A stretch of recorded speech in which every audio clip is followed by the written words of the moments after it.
Ecclesiastes chapter 3 verse 11 says this: God has made everything beautiful in its time. He has also set eternity in the human heart. I think one of the most beautiful things about Jesus is his everlasting beauty. I adore beauty that fills our world.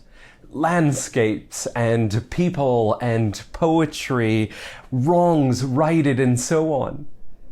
And beauty's power is so self-evident, isn't it?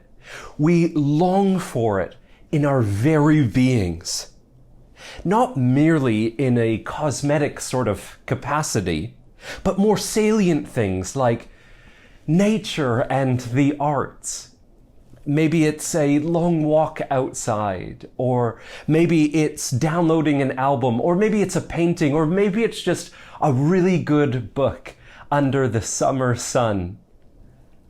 And what's so interesting is that there's this allure with its power in beauty and draws us to replicate it.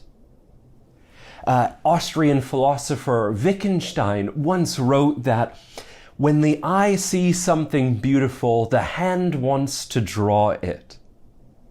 We draw beauty because we're also drawn by beauty into beauty, like a moth into light. Likewise, this longing, and this is very interesting, this longing is never quite satisfied. It might be for a moment, but it quickly slips through our fingers. In other words, there's this intrinsic finitude to beauty that we behold in our world. A breathtaking painting can so easily fade into the background. A delightful album can become trite, and yet this deep longing for beauty remains. Perhaps we're more justified in our longings for beauty than we may actually think. It was C.S. Lewis who first pointed out years ago that creatures are not born with desires unless satisfaction for those desires exist. A baby feels hunger, well, there's such a thing as food. A duckling wants to swim, well, there's such a thing as water.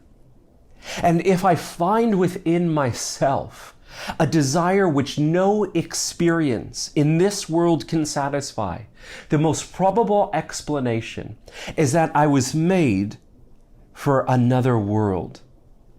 The longing of our hearts for beauty is for a beauty that's of such a kind that it's perpetually captivating our imaginations, our wonder, our minds, our entire being. Something more here beckons us. Something that we don't merely behold, but rather beholds us. Something behind the object itself, awaiting discovery, calling us. Maybe there is a beauty behind the worldly beauty that we see, one not of finiteness, but of infiniteness. The sun may melt into the horizon, but behind that sun is another sun, in whom all stars sprang forth into existence, and by whose finger the lines of the horizon were drawn. And that sun is the Son of God, Jesus Christ, the omni-beautiful one. Perhaps our longing for beauty is truly a longing after Him. Jesus Christ is the fountain of beauty, and from Him it gushes forth into creation. His beauty, He is a beauty in its ultimate form. He is a beauty in its ultimate, unfiltered, consummate form. And beauty is beautiful in as much as it reflects Him. A sunset reflects His brilliance. Our faces reflect His image. And the vastness of the universe reflects His grandeur and His splendor. Jesus Christ alone possesses the true and everlasting beauty that our souls long for. And we are drawn by beauty into beauty because He is drawing us into Himself.